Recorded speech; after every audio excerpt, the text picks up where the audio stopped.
Natalie Holloway, prime murder suspect Joran Vandersloot, pleads guilty to the murder of another young girl he meets at a resort casino. After beating her to a pulp and breaking her neck, he kicks back with a cup of coffee in Danish just inches from the dead body. To top it all off tonight, we get word Joran Vandersloot set to wed behind prison walls. He's marrying a woman 5 months pregnant with Vandersloot's child. How did that happen? Late-breaking developments in the Joran Vandersloot case. Confessed killer dumped Natalie's body. Do I have time to think this further? Why? I know he knows. I lost control of my actions. Justice will come. We want justice. We want justice. To Jenga Saras, who has been in the prison where Vandersloot was housed. Jenga Saras, so he's getting married behind bars. This must make the parents of his 2 murder victims, Natalie Holloway and Stephanie Tatiana, just furious. How is it that Joran Vandersloot has managed to have conjugal visits behind bars, get a woman pregnant, and now they're marrying? You know, Nancy, when I was in Castro, the prison environment, the prison rules and regulations, they are so different. Their philosophy is you keep the crime outside, you build a new life, literally, right at this point, inside. And so there are conjugal visits. They can have that. Families can bring in homemade food. They wear their street clothes in the prison. Of course, I happen to see some knives come out of those street clothes as they're walking around in there, but it's just a totally different environment. So this is not unexpected. With me is Jossie Mansour, director of Diario.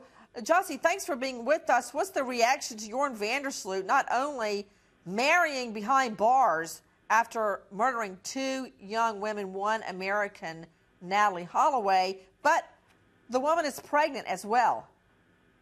Well, the reaction in general has been of astonishment because something like this is unheard of over here in Aruba. I mean, you cannot do that.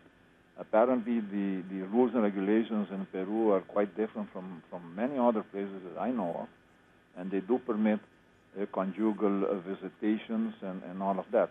So that's the way it happened. That in the prison that he was in before that, in Velez-Mitchell, this lady used to work there in some place that sold, in a kiosk, sold some food or drink or whatever.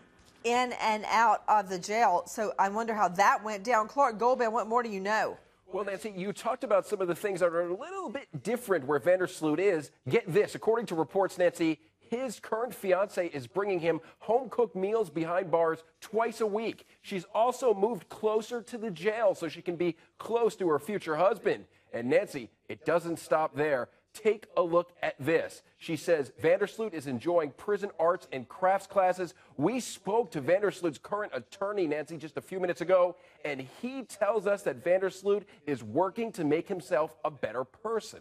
Vandersloot working to make himself a better person. Let's think back to when Natalie Holloway, on your senior trip, a star student in Birmingham, goes to Aruba. She's never seen alive again by her parents. Jenga Saras, Natalie's mother and father must be beside themselves. No, I think, no question. I mean, absolutely, this is the ultimate, because to go to prison means you don't lead life. And he is leading life. I mean, he's leading life to the fullest. He's getting a degree in international business, Nancy. And here's something, too, legally. I don't know the answer, but she's a Peruvian citizen that he is marrying. What ramifications could come to that when it comes to extradition, which the U.S. and Peruvian government has said can happen? Mm-hmm. You know, Jean, it's my understanding that Vandersloot claims he had a vision from behind bars. What is it about the real killer?